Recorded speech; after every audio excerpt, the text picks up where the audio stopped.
Welcome back to the Bandwich Tapes. I'm Brad Williams, and today I'm sitting down with one of my favorite musicians on the planet, Trey Hensley. We talk about stepping back into a solo role after 10 years in a duo, and what that does to your timing, your nerves, and your sense of space on stage. Trey opens up about learning to trust the feel when there's nobody else there to steady the ship. We dig into his new album, Can't Outrun the Blues, an acoustic record cut mostly live in the room, but first and foremost built on songs and featuring some incredible guests. And then we zoom ahead to what's next, plugging back in with Brian Sutton producing a more electric country project. There's a lot of talk about feel, studio energy, tempo drift, wedges versus in-ears, and why some of our favorite records breathe in ways that modern perfection just can't fake. Here's my conversation with Trey Hensley.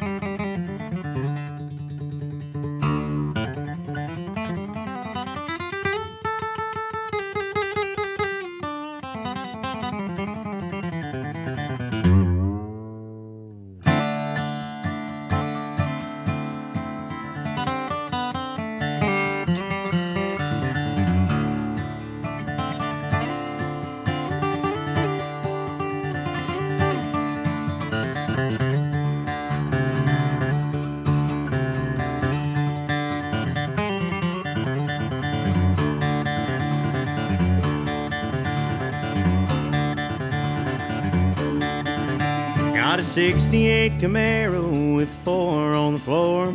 A rebuilt carburetor, man, that thing will roar. Well, it's a real head turner, it can fly and it can cruise. It can do damn near anything, but it can't outrun the blues. Well, I've been to foreign countries and across all 50 states. Well, I met dignitaries and I've stamped license plates. Well, I'm no stranger to the highway, going anywhere I choose. But one thing I've come to know, I can't outrun the blues. I feel them hiding in the darkness and shining in the light. Every minute, every hour, they ain't far out of sight. Well, I thought I could get past them, but no matter what I do, I can't outrun the blues. Trey Hensley, it is an absolute pleasure to welcome you to the podcast. How are things today? Things are great, man. Things are great. Thanks for having me on here. Yeah, absolutely.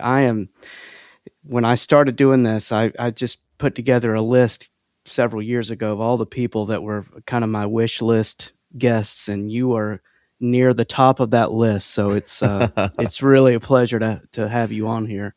Oh man, well, it's an honor. Thanks for having me. Yeah, you're this great guitar player, but I think I told you when I emailed you, I'm as big of a fan of your singing as your playing. So it's I just love the way you sing, man.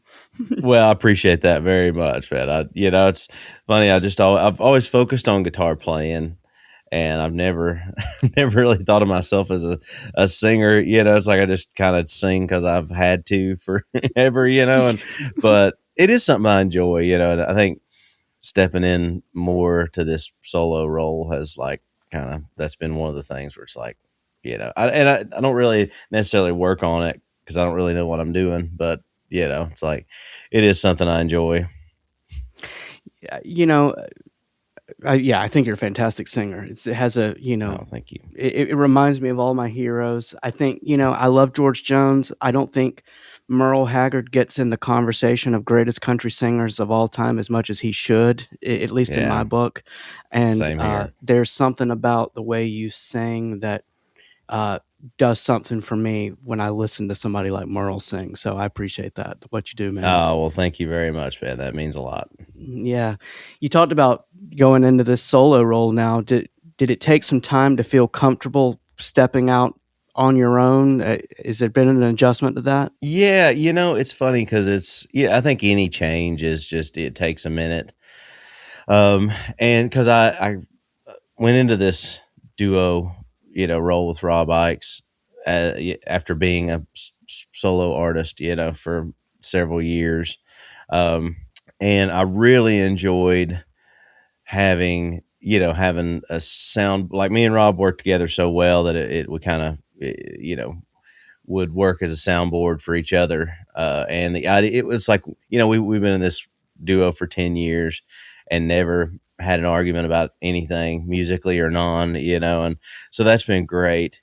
But, I did have other things I kind of wanted to do. And I had this, solo record I've been wanting to work on for a long time. And it is different, because it's like I said, you kind of get used to something after being, in a band or a duo or whatever for 10 years, and then all that kind of stops.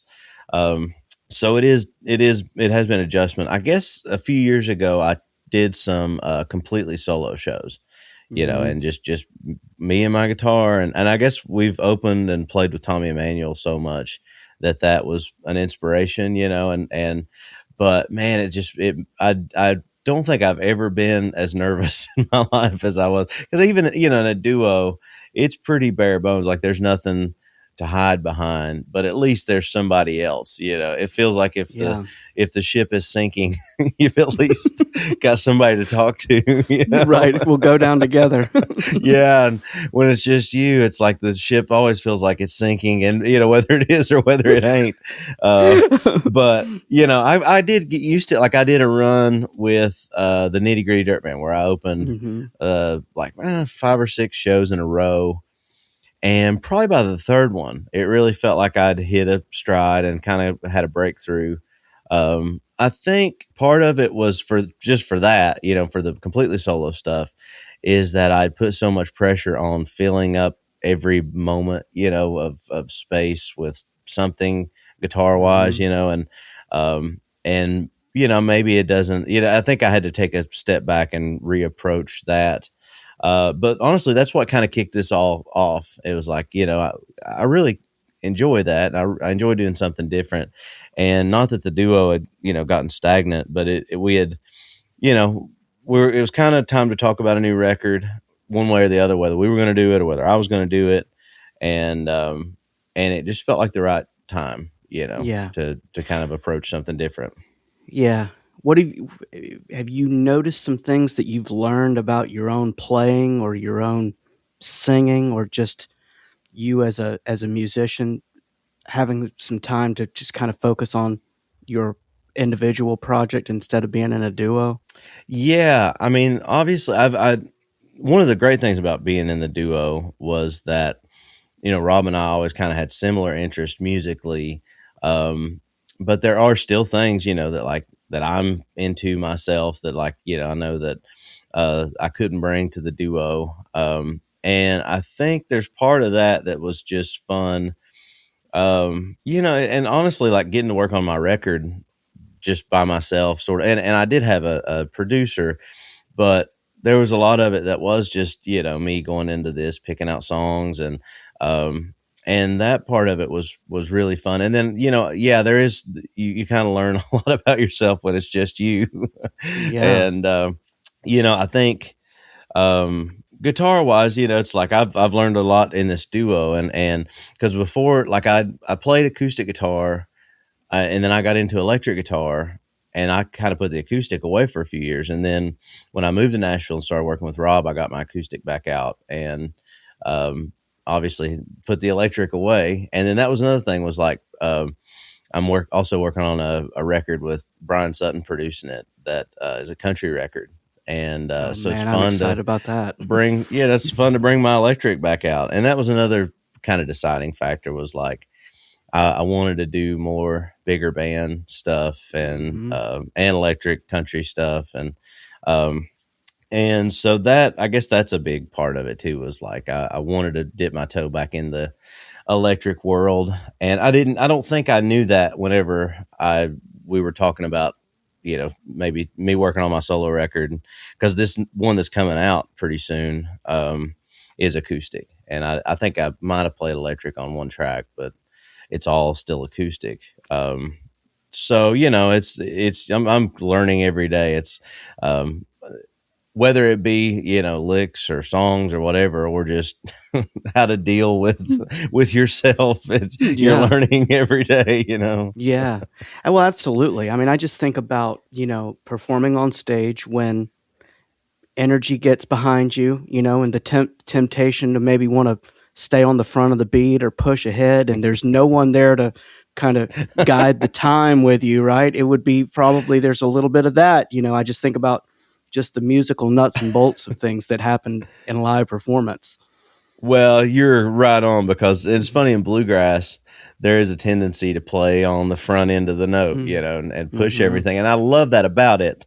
I mean, obviously, being a bluegrass guitar player the majority of my life and playing in a lot of bluegrass bands, I've never played in a band that I enjoyed playing in that dragged the beat down. It's like it's always been having that energy that pushes forward.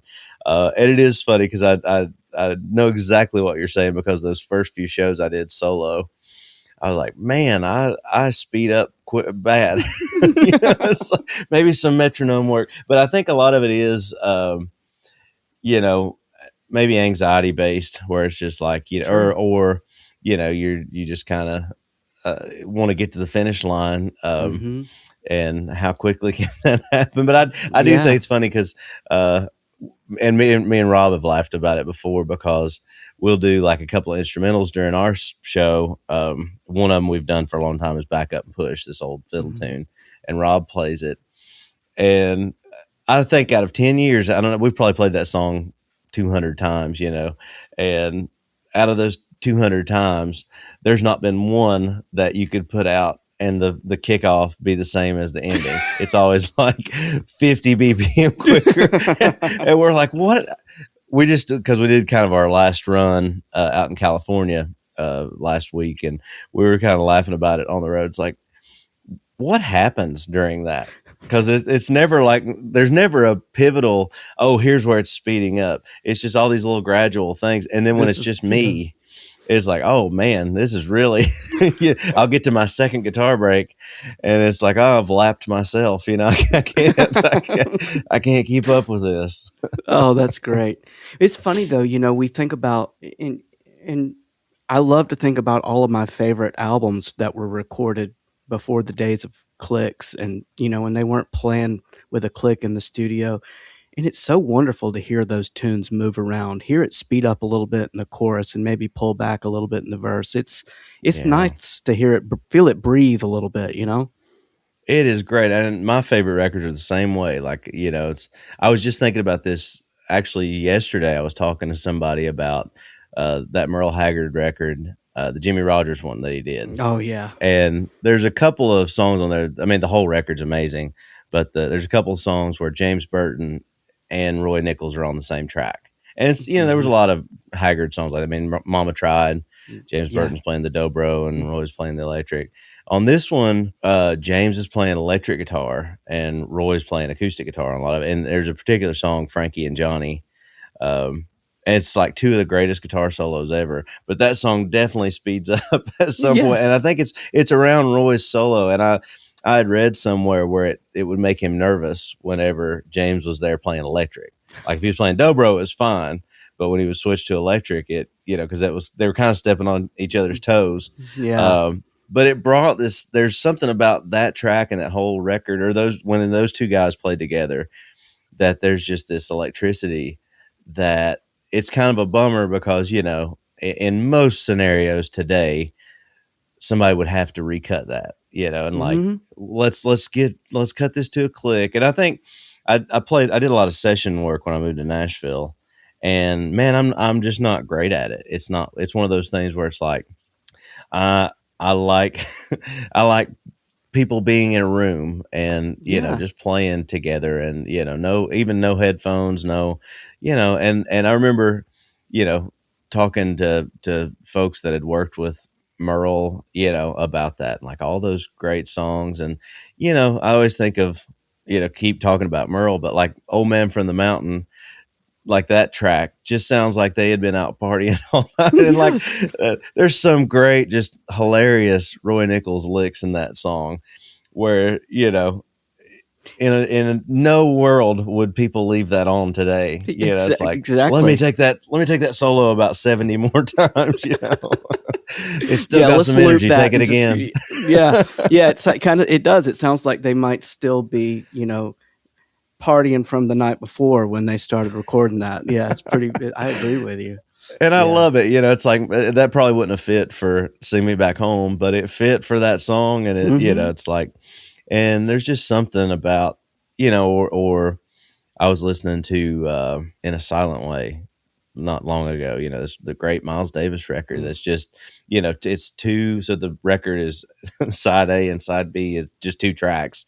And, you know, it's like, there's so much that happens. And I know they did a lot of like cut takes between things, but there's just so many little things that happen that are spontaneous that, you know, I know it's a different genre and a different world, but it still translates over where it's like you just, I think it can be so sterile and so, you know, it's like it's the reason I love playing music is I like the energy of it and I like being able to improvise and, you know, having fun and saying something, you know. Yeah. Yeah, I agree with you. And I think the it's like watching a movie or something, it's not just the performances. You're watching the settings, the visual part of it. When you're listening to a song, I love to hear the energy of the studio captured in the track and not just Yeah. the instruments and the vocal. So yeah, I completely agree with you on that. Yeah.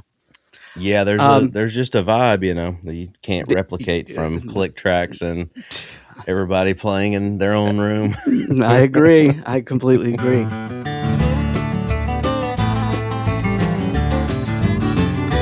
Barbecue chicken, I'm stopping and getting, rolling through Memphis and eating it on the go. Mississippi River in my rearview mirror, roads are getting rougher and the traffic's moving slow, but I gotta take one wide line at a time. I gotta put another town behind me, another billboard sign. It's hard not to be in a hurry when you're waiting out there for me. Gotta take one wide line at a time.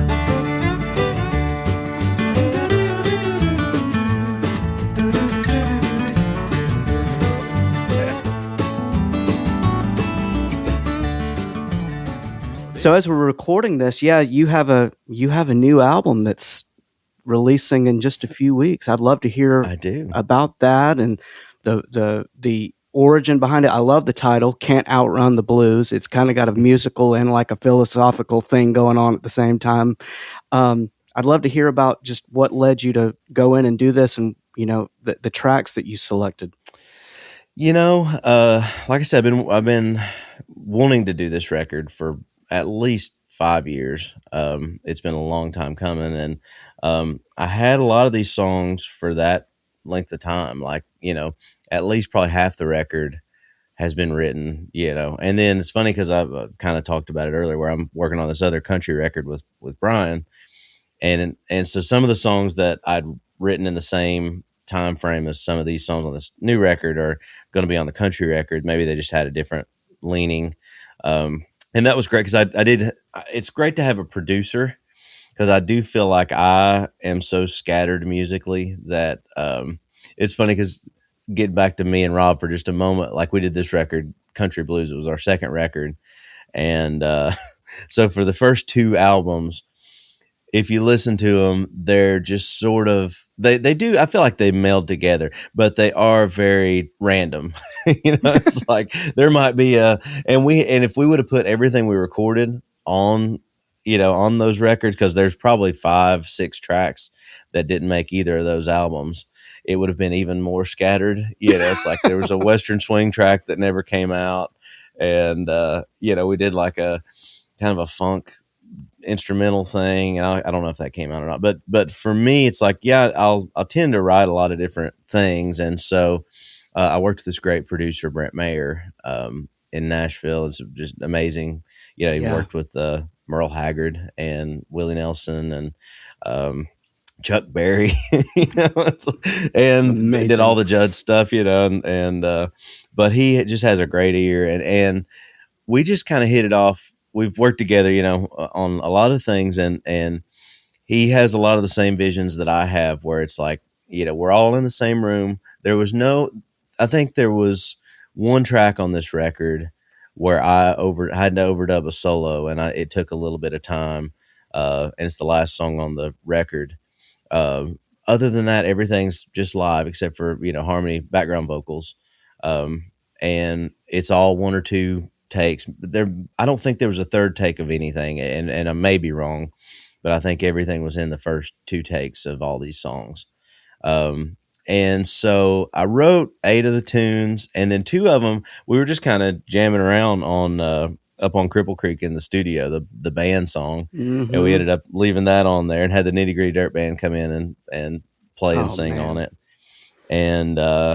and then I cut this Neil Young song that Vince Gill sang on, and so every other song on the record, like I said, they've been kind of around. These songs have been around for a few years, and yeah, just I've been excited about it. And that was the tricky thing, was that I wanted to do this country record too, and this one's more acoustic, and I almost wanted to do like a just a extensive 20-song album, a double album, and historically those have never worked. So I'm like, I think it was in the same time I watched that Tom Petty Wildflowers documentary, Mm-hmm. and Yep. because that record was supposed to have been and in no way comparing one of the greatest albums of all time to this, but he did say so. There was a running joke throughout that documentary how you know double albums never work, and I know we're in a different age of streaming and all that, but there is a kind of a convolutedness if you throw in all this electric stuff with the acoustic record. So it was tricky to narrow down 10 tracks, and then which 10 are going to get saved for this other record. And but I feel like we got the balance down, and Yeah. everything kind of flows really well, and had some great folks come in. That was one of the things, like, it's really my first record. I did a few records when I was a teenager, but I was a teenager, and I don't count those. And and so these are this is my first kind of statement outside of the duo, and I'd kind of towed the line on whether I was going to call folks and have them come sit in, and then the first track that we recorded, it needed somebody else on it, and it needed another guitar player, another singer, and I just worked with Molly Tuttle on another. We did a song for a Judd's tribute album. We'd recut John Deere Tractor, and so I called her, and she graciously came in and played and sang on it. And that was really, we were just talking about doing one song, and it just kind of putting out maybe even an EP, but just getting one song down, putting it out on streaming, or send it out to you know radio or whatever. And so she came in and sang on it and played on it. And then we were like, oh, let's just do a full album. And so I, called on Vince, and Vince sang on a track, and then Dirt Band. And then I'd written this song with Steve Warner. And so Steve was gracious enough to play and sing on that. And so it was kind of like, it's been this great, thing to be able to call some of my friends that I've made in the music industry that I, Yeah. highly respect and love, um, and get to have them be a part of this as well, which I'm very thankful for. That's amazing. Well, I can't wait to hear it, and I'm excited to hear who's playing with and singing with you on it. And it has to be a really cool experience to get to work with, people who were at some point in your life your heroes, and probably still Yeah. are. People Oh like yeah, for Steve sure. and Vince and the Dirt Band, and then your Yeah, new heroes like absolutely. Molly, and That's right. Yeah. you know, and yeah, that's amazing. What what was your relationship with Brent, like the artist producer relationship? Did you kind of let him take a lot of the reins on it, or did you kind of work 50-50 on it? What was that relationship like? I mean, it's great to work with somebody that you can trust kind of completely. And I had, some ideas on things. But ultimately Brent was, in control of the reins. But honestly, like I was saying, we did everything pretty well live. And, so there was only one or two songs that maybe Brent had different ideas for different parts on, particular things.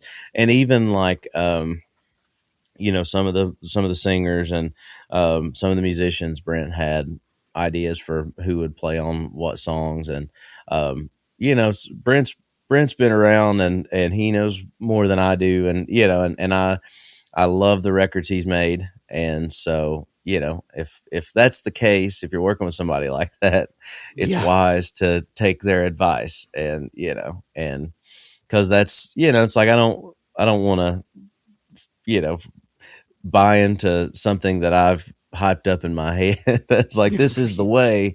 And it's, Right. maybe it's not the way, and you hear it, and it's just, and then that might lead into something else. And, it's, so everything was sort of spontaneous in that way. There was not a lot of, pre-recording any stuff that happened, building up to the record. We didn't sit down and map out, songs, or who's going to play here, who's going to play what.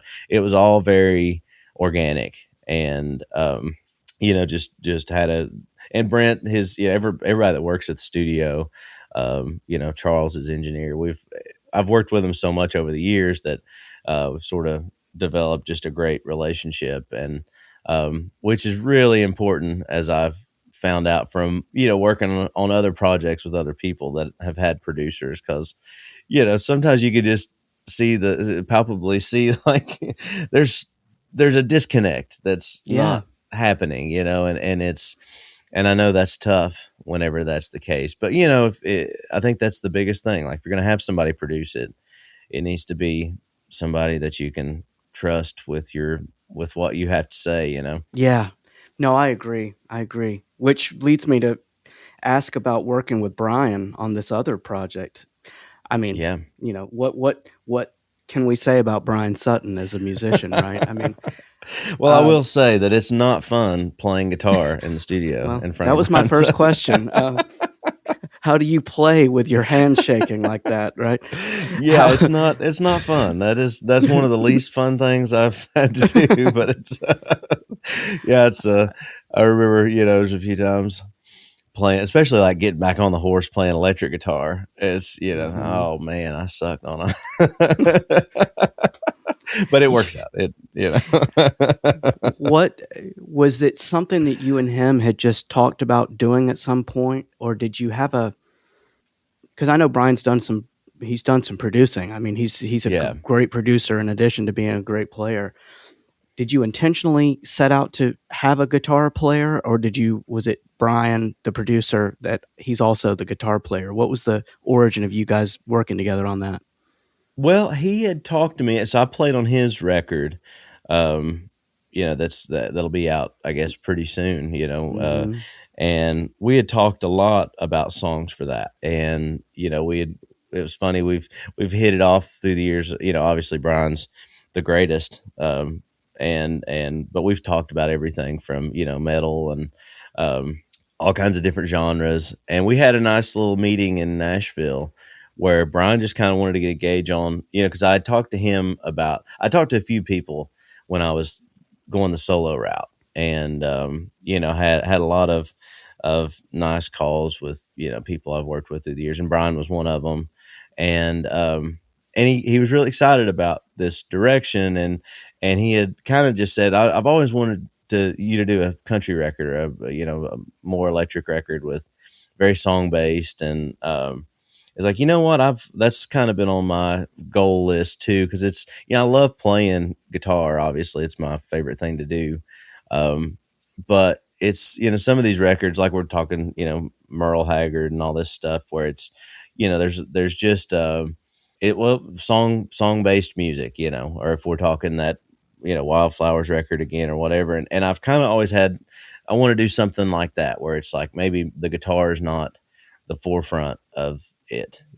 And Hmm. so when we were talking about that, Brian just kind of said, I'd love to work with you on this, and he's been very, very nice. We did 5 songs in the studio so far back in the fall. And he's another one where it's like, Brian's the best, and I'm gonna leave everything in his control, and it's been a different recording process because the acoustic record, it's all been live, um, no overdubs, and then this electric thing, while it's been live and everybody's playing together, we'll build a little bit on it, and a lot of guitar parts, and like I said, it's hard to. Brian's played different guitar parts on the record as well, so there's a lot of 12 string and gut string, and he's even played some electric and acoustic stuff, and like it's funny because I love his playing so much that it's just kind of like, man, won't you? I'd rather hear you play any day of the week. But then I've got to put my name on it. It's like, well, I got to play these songs, so I guess I should play some. It kind of reminds me of, it's like thinking about maybe Jerry Reed's trajectory, where it's like, he was played guitar and everybody knew him as a guitar player. And then at a certain point when he's doing some of these, Amos Moses, and well, maybe not that one, but later on, where there's an electric guitar player and Jerry's playing too, it's like I kind of love that where, or even Merle, like there's some clips of Merle playing guitar where it's like, man, Merle could do it, but he just trusted having, somebody that he liked to hear better. It's kind of like that where I'm working with Brian, like, man, I like your playing so much better than mine. Just you go ahead and be me. I kind of I did joke with him. I said, man, won't you just play all the tracks and I'll put my name on it at the end? It's fine, man. I'll steal your homework. And I'll learn the solos. And I'll play them maybe if you'll teach them to me. Yeah. I was just thinking about the those early like Ray Flack, Ricky Skaggs years. That whole thing, and then Ray left, and I remember a buddy of mine was seeing Ricky for like one of the first shows after that, and he kept yelling. He was sitting on the front row and he was yelling, "Where's your guitar player, Ricky? Where's your?" And finally he leans down off the mic and he says, "I'm the damn guitar player now." Like, okay. Oh, that's great. I love that. But I did a show with Ricky, opened a show for him years ago, and this was around the time where he was kind of doing that dual bluegrass set, and then he'd do those electric things. And I love to hear someone that has spent a lot of time in the doing bluegrass and then doing the electric thing, man. I'm excited to hear what this project's going to be, man. It's going to be fun. Well, I appreciate it. I am excited about it too. It's like I said, I played electric for a few years before I moved to Nashville. Kind of, that's all I played was electric, and so it changed my acoustic playing more than anything else, I would say. It's like I was when I got back to playing acoustic, I was used to bending and doing all this stuff that I'd been doing on electric guitar, and I wanted to incorporate that into my acoustic playing. And so there was clearly a lot of electric influence in my acoustic playing already, and it's fun to get back. It's kind of funny because I'm doing a couple of full electric shows this year, and I've had some rehearsals with bands, and it kind of freaks me out to be able to hear myself. I've been playing bluegrass so long. I've come to accept that, I'm never going to hear my guitar. I'll just have to play so hard that I can kind of hear myself, but, with electric, it's the opposite of that. It's funny because I've loved Marty Stewart's one of the greatest musicians ever. And I've actually played with him when he had the other band before the Superlatives. Mm-hmm. And back when he was using, two twins, I think, stacked on top of each other. Yeah. It's like, oh man, I played electric on one of the shows I sat in with him, played, Clarence. And, that was one of those, I'll never forget that. How wall loud of that sound was behind you. Yeah. And so now I'm just such a wimp. Princeton's too loud for me, Do you use, when you go out with an electric band, are you strictly a wedges guy? Do you do in-ears? What's your I setup? like wedges with electric, and I use in-ears with acoustic. And it's funny because I feel like in-ears took years off my life, or added years to my life Yeah. in acoustic world, because it was just such a nightmare. Even in a duo, we had gotten to the point where it was like battle of the bands on stage. It was so loud, it's like Rob would have to have his monitor so loud, I would have to have mine so loud, and then our front of house guy was just finally like, will you guys please try in-ears? Like, you're killing me out front. It's like the wedges are louder than the mains, and people can hear them. It's like, I think we're both going deaf, and so we tried in-ears, and it really just changed everything for acoustic. But then when I plug in electric, I just hate the way the electric guitar sounds through my in-ears. And I'm talking to the folks that made them, and I'm going to try some other ones, but I think I'll be a wedges guy for electric, and in-ear will be acoustic only, I'm with you on it, man. I feel the same way. And it's funny. You see so many more bluegrass groups using in-ears. I remember I went and saw Bela's tour a couple years ago, and no wedges. Everybody's on ears. And I imagine there's like zero stage volume. You're not dealing with feedback like at a bluegrass festival or something where, you hear feedback as much as you hear the instruments coming out. It has to be so much easier for everybody, on stage. Well, and it's funny because, I know they're using mics, and a lot of the decision for plugging in was the same as it is for using in-ears, because I remember going to see Tony, 2001, 2002-ish, and if you would see him in a place like the Down Home in Johnson City, a very small club, it was great. You could hear every note perfect. But then I saw him at like several festivals, and it was just, Tony played great, I'm sure, but it was feedback city. Like every time he would go up to take a solo, it was this roar, and every solo, and it's just so hard to deal with that, And I remember seeing Doc, around the same time, and Doc plugged in, and it's, that was pretty primitive acoustic amplification, so it wasn't great, it was very undersaddle tone wise, but you could hear every note he played, and he didn't really have feedback issues, and so I specifically remember that whenever I was wanting to get into being in this duo, and that was like the first time that I took out a guitar that had electronics in it and plugged in, and I remember how that was just like, it's not great, it's not the best thing in the world, but I would prefer a mic, but I'm never going back. And now that, I started using the bag stuff, and that's great. And it sounds really good, acoustic or through the house and through my ears, and sounds like the guitar over a mic. And so it's happy. But then, if I go with this country band and go play something and I pick up my acoustic, there's no chance of me getting enough acoustic through my wedge and having a drummer right behind me, so it's a balancing act. I mean, I think every part of the music business is a balancing act, and this is no different.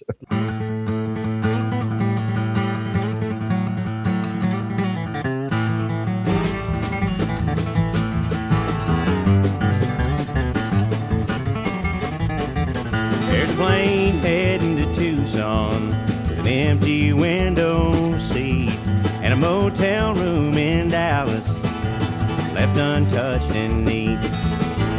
Questions left unanswered, promises undone. There's a plane heading to Tucson, now I'm on the run.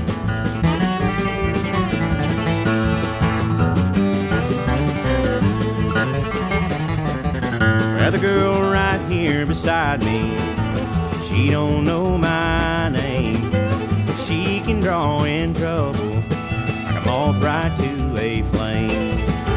The man that I left dying in the red clay dirt so cold. Well, the girl right here beside me has a story left untold.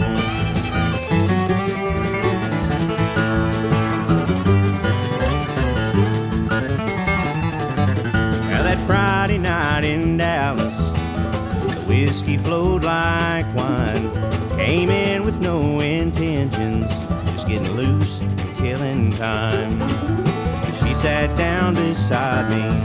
I knew everything had changed. And that Friday night in Dallas is burned into my brain.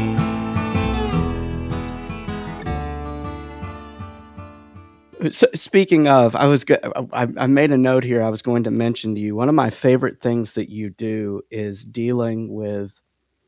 First of all, I love all this content you put up of you playing on social media. Oh, thank I you. just love how you deal with these.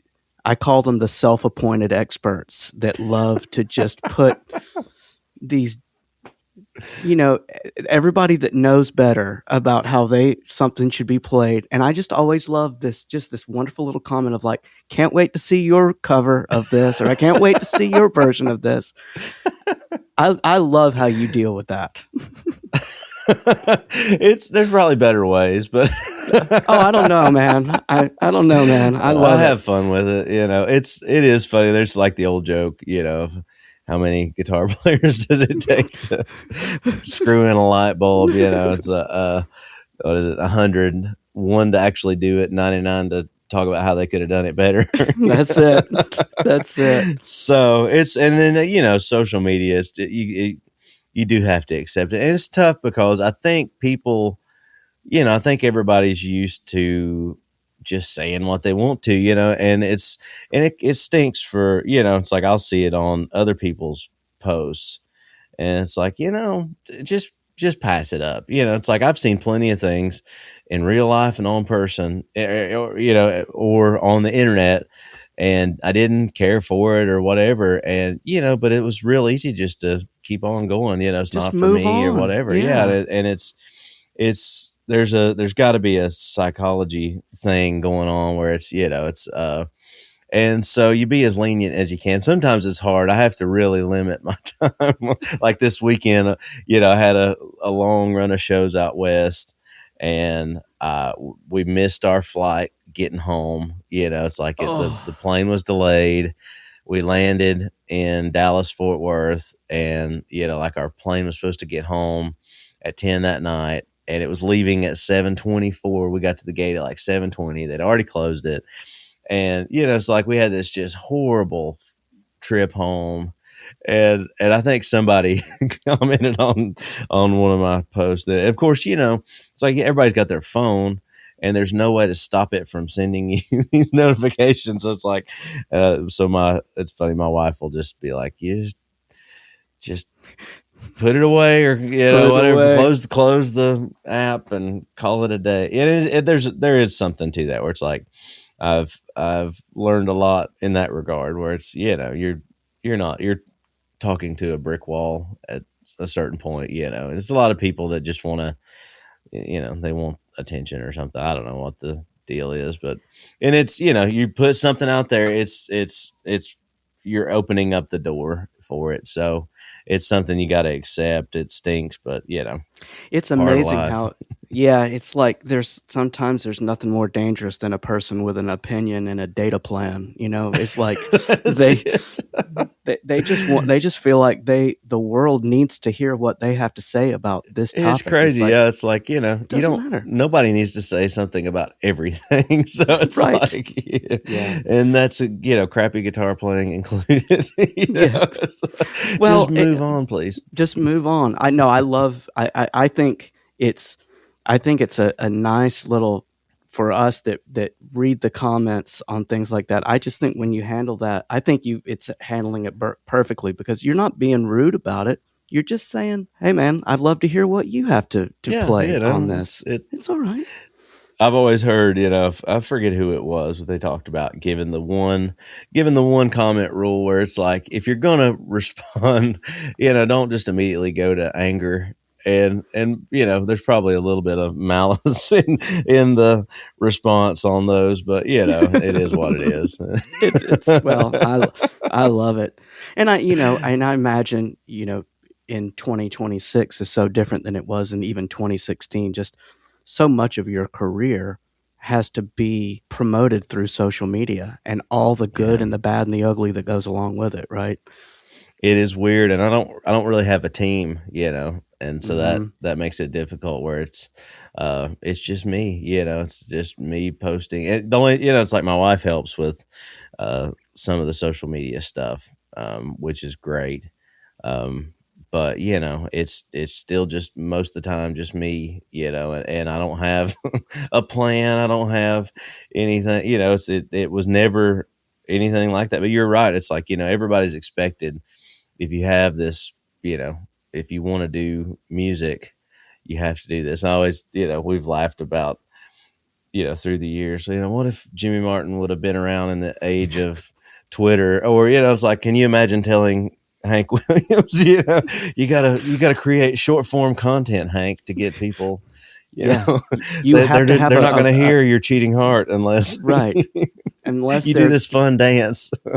they're get right, they have to get like consistent content from you, or you're not going to be as relevant as you know this person. Yeah, it's wacky. It's just the necessary. I get it. I deal with it doing this podcast. It's just part of it. It just has to Yeah. happen. But man, it can be maddening, and it can be more of your time than the stuff that you actually want to do creatively. Like you can spend It's more time doing that than holding the instrument and playing. Yeah, it's nuts. It's like, there are things I want to do, there are things I want to work on, and I'm not going to share that, and I need to write. And it's funny because, like this fall was really busy. I did guitar with Taylor, and I had, flew out there a bunch, and I had a lot of travel with doing shows, and I'm kind of still in that cycle where it's like, I had some time off in the uh, December, January, the first parts of January, and I always take December off. But that was home time and catching up on things that I needed to get done here. And then, it's funny when you get like this last week out on the road, you're, traveling, and then you get to the gig, and then you get to the hotel, and then you get up in the morning, there's no time for that. And the only thing I really have to share on social platforms is playing and doing that. So it's anything else feels disingenuous. So it's funny. Like getting back to it, it's a balancing act of what do you do in situations. And like I said, thankfully my wife helps with some of that stuff, and so it's not all my burden, but Yeah, it still feels like it. I still have to create the content or whatever, which is yeah, just, I've never thought of it as, it's just funny to talk to people that, it's like, it's just always just me playing, I don't think of it in any other capacity, and it's weird because, it's like, I know what how things work on social media, where it's like the most clicks win. But honestly, it's like if you're going to Instagram or TikTok or whatever for music, you're kind of not going to the right spot. you're We're all clowns in the circus. that's a beautiful way to put it. No, you're exactly right. I completely agree. No, I agree. So before we go, I'd love to just hear what I know you March 6th, this new album's That's correct. dropping. Yep. Can't wait. I can't wait. I know everyone listening can't wait. What else is on the horizon for 2026? What else you have going on? It'll be a busy year, man. We're doing a lot of festivals this summer. I know just announced Merle Fest. So that'll be a fun one. Always one I look forward to. Um, and I'm sure there's a lot that I absolutely cannot think of. I know we're doing a pretty big European run in May. A lot of different stuff this year. A lot of band stuff. Doing a couple of electric band shows. I'm doing one out in Northern Virginia, and doing another one somewhere else that I can't think of off the top of my head. But yeah, it'll be fun. I'm doing enough different things this year to where it's like, obviously there's going to be a lot of record promo and doing a lot of those shows and festivals. But it's going to be fun to dip my toe into the more electric stuff and get ready for next year. Cause I'm sure this record or EP or whatever it's going to be that I'm working on with Brian will be out, probably next year at some point. And so it'll kind of be 2 years. I'm already looking at what next year will look like, and it's exciting. I'm really always excited to get out and play for people, and so that's no exception. But yeah, it's gonna be a busy year. Yeah. Well, that's great, man. Well, I can't wait to hear the album. I just can't thank you enough for the music. Thanks for Thank you. playing and singing the way you do. It's just great music. Well, I really appreciate that, man. Yeah. And I just wish you all the best. Here's to a great release of the record, and just have a good 2026, man. I appreciate it. All right, man. Well, thanks again. It's great to chat with you. Thanks for having me on, and hope absolutely. to cross paths in person soon. I hope so too. If you enjoyed this conversation, please follow or subscribe to the Bandwich Tapes wherever you listen, and consider leaving a rating or review. Thanks for listening, and I'll see you next time.